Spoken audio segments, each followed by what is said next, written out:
அன்பான பார்வையாளர்களே, காஸ்மோஸ் எக்ஸ்டோபியன் வாழ்வியல் காணொளியை காணவும் கேட்கவும் புரிந்து கொள்ளவும் பயிற்சி செய்யவும் உங்களை அன்புடன் அழைக்கிறோம். இக்காணொளிக்கு உரை எழுதியவர் திரு எல் ரிஜஸ், மேனாள் ஆங்கில மொழி ஆசிரியர், தூய மரியன்னை மேல்நிலைப்பள்ளி, மதுரை. மேலும் இக்காணொளியை இயக்கமூட்ட செய்து வழங்குபவர் முனைவர் சு. ஜோசப் அருஜெயராஜ், மேனாள் ஆங்கிலத்துறை தலைவர் மற்றும் இணை பேராசிரியர், தூய வளனார் தன்னாட்சி கல்லூரி, திருச்சிராப்பள்ளி, தமிழ்நாடு, இந்தியா. அண்ட ஆறு ஒழுங்கு வாழ்வியல் என்பது கடவுள் மற்றும் பிரபஞ்சத்தின் மீது அசைக்க முடியாத நம்பிக்கையின் மூலம் கடந்த காலம், நிகழ்காலம் மற்றும் எதிர்காலத்தை ஒருங்கிணைத்து உலகளாவிய முழுமையான மற்றும் ஒழுங்கான மனித வாழ்க்கையை ஊக்குவிக்கும் ஒரு மெய்யியல் மற்றும் ஆன்மீக உலக கண்ணோட்டமாகும். நீடித்த அமைதியும் நிறைவும் வெறும் பகுத்தறிவின் மூலம் மட்டுமல்ல, நம்பிக்கை, நன்றியுணர்வு, கருணை மற்றும் ஆன்மீக வளர்ச்சி ஆகியவற்றின் மூலமே வருகின்றன என்று இது போதிக்கிறது. முக்கிய கோட்பாடுகள். தூய பகுத்தறிவை விட நம்பிக்கை மேலானது. தர்க்கத்தின் மீதான அதீத சார்பு சந்தேகத்திற்கும் மன உளைச்சலுக்கும் வழிவகுக்கும். அதே சமயம் கடவுள் மற்றும் பிரபஞ்சத்தின் மீதான அசைக்க முடியாத நம்பிக்கை உள் அமைதியை வளர்க்கிறது. ஆன்மாவின் பயணம். மனித வாழ்வு தற்போதைய வாழ்க்கையை தாண்டி ஆன்மாவின் கடந்த காலம், நிகழ்காலம் மற்றும் எதிர்காலத்தை உள்ளடக்கியது. நன்றியுணர்வாக வழிபாடு. வழிபாடு என்பது வெறும் சடங்குகளை செய்வதை விட படைப்பின் அழதை பாராட்டுவதும் நன்றியுணர்வை வெளிப்படுத்துவதும் ஆகும்.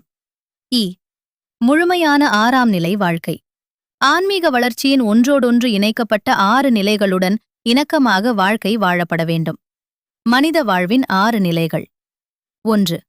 பிரபஞ்சத் தோற்றம். ஒவ்வொரு ஆன்மாவும் பிறப்பிற்கு முன்பே ஒரு தெய்வீக நோக்கத்தை கொண்டுள்ளது. 2. மூதாதையர் மற்றும் முற்பிறவி மரபு.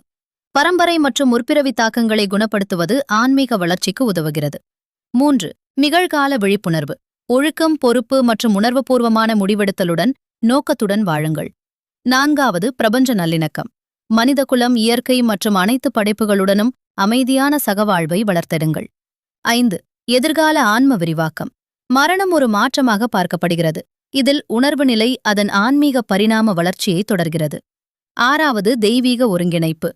மிக உயர்ந்த நிலை என்பது தெய்வீகத்தின் மீது முழுமையான நம்பிக்கை, சரணடைதல் மற்றும் ஒன்றிணைதல் ஆகும். காணொளி 14. சிக்ஸ்டோப்பியன் தெய்வீக விழிப்புணர்வு உறுதிமொழி. இந்த உறுதிமொழி விசுவாசிகளை பின்வரும் நற்பண்புகளை வளர்த்துக் கொள்ள ஊக்குவிக்கிறது. 1. பணிவு மற்றும் சமத்துவம். 2. சுயத்தியாகம் அல்லது ஈகம். 3. மனந்திரும்புதல். 4. பிறர் மீது இரக்கம். 5. துன்பத்தை பொறுமையுடன் சகித்தல். 6. துன்பங்களுக்கு நடுவிலும் நன்மை செய்வதில் கவனம் செலுத்துதல். 7. வாழ்க்கையின் சுமைகளை வளர்ச்சிக்கான வாய்ப்புகளாக கருதுதல். 8. அகங்காரத்தை வெல்லுதல். 9. துன்பம், பரிவை அல்லது இரக்கத்தை ஆழப்படுத்த அனுமதித்தல். 10. வாழ்வளிக்கும் சொற்களை பேசுதல். 11.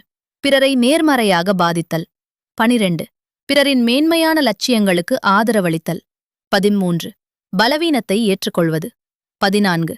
கருணையை பயிற்சி செய்தல். அண்ட 6 ஒழுங்கு வாழ்வியல் என்பது நம்பிக்கை, நன்றியுணர்வு, கருணை, ஒழுக்கமான வாழ்க்கை, படைப்புடன் நல்லிணக்கம் மற்றும் தெய்வீகத்துடன் முழுமையான ஒன்றிணைப்பு ஆகியவற்றின் மூலம் தனிநபர்களை உருமாற்ற முற்படும் ஒரு விரிவான ஆன்மீக மெய்யியலை முன்வைக்கிறது. நன்றி.